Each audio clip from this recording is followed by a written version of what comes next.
Hello. Welcome to the 20th part of the Boundless Necromancer. A special thanks to my channel members and Patreon for supporting me. And if you want to support, you can join my channel membership or Patreon for as low as $1. Thank you very much. Let's begin. In the start of this chapter, we see a message saying, Administrator, Fallen World Soldier, is watching you vacantly. Inside this trial, in the quest Savior of the End, I am a character named Neil.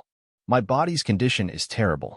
And my heavenly blood demonic sword, my main items, and all of my protective items are sealed, so I can't use them. It'll be a bit painful. But rather than rashly recovering my body using ashen blood, it would be better to act devotedly as Neil. I'm lucky I have the item I bought just in case. Item details. Enemy sensing eye patch B+. You can sense targets who are harboring malintent. Adventurer's handmade gloves B+. Helps you adjust to unfamiliar situations. He thinks this enemy sensing eye patch, which has a function to sense enemies, will especially be quite useful. We are going to change Sunjiyun's name to Neil until this trial ends. Yellow hair person says to Neil, my goodness, you're up. Green hair man says, what a miracle. What a relief. As expected of an apostle who was chosen by the dragon god. Neil thinks, I need to act as naturally as possible.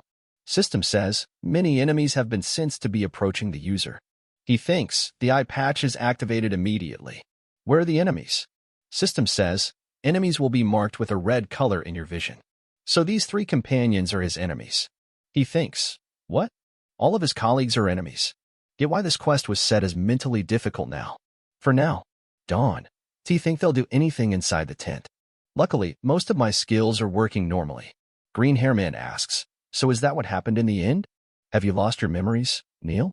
Neil replies, I think so. I don't remember anything about who I was or why I was lying here.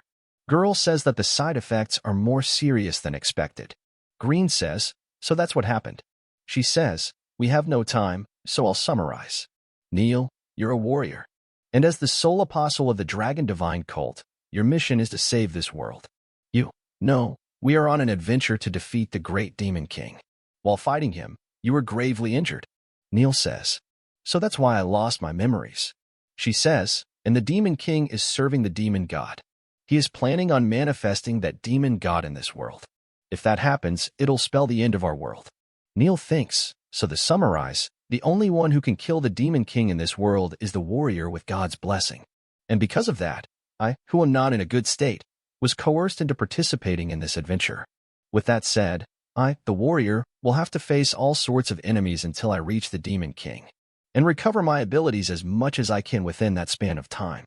They say to Neil, since you're now awake and we're already told you all important things, let us tell you everything else on the way to the demonic realm. Yellow asks him, Neil, you said you lost your memories, right? And you can't remember your name? He replies, yes. As a side effect of the fight, I don't even remember who you are. He tells him, I'm Alan Nix. Call me Alan. And the way you're talking to me is cringy, so stop speaking formally. Green says, it might be because you lost your memories, but you've gotten much calmer than before. He asks, you are? He replies, Zerpa Dinner. You can just call me Zerpa. It doesn't matter what you call this old mage. Alan says, even in the danger of world destruction, my stomach clock is right on time. Hey Daisy, let's hunt for food first before we continue. We lost all our food, so if we don't hunt, we'll have nothing to eat. Rest up for now, Neil. We'll get something to eat. They give Neil a rat and tell him that this is his share. They are eating some good food. Neil is so broken that he can't work as a warrior of salvation anymore. Others might judge our decision as underhanded. But we aren't in the wrong. Even if it's underhanded, that is the only way to save this world. Let's just send him out so that he doesn't die and then take him to that man. She says, yeah, that's enough. That's our role to play. Zerpa says, yeah, he's not a warrior or anything now. He is simply a tool to save this world. Neil is hearing everything.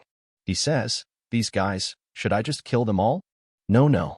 The passing conditions for this quest stop me from doing that. If I act rashly, it might cause a problem later on. If it's just those three, I'm fully confident I can kill them even in this condition. I have lots of time, so let's just keep an eye on them. Even after that, my colleagues regularly went out to hunt while we're on the move.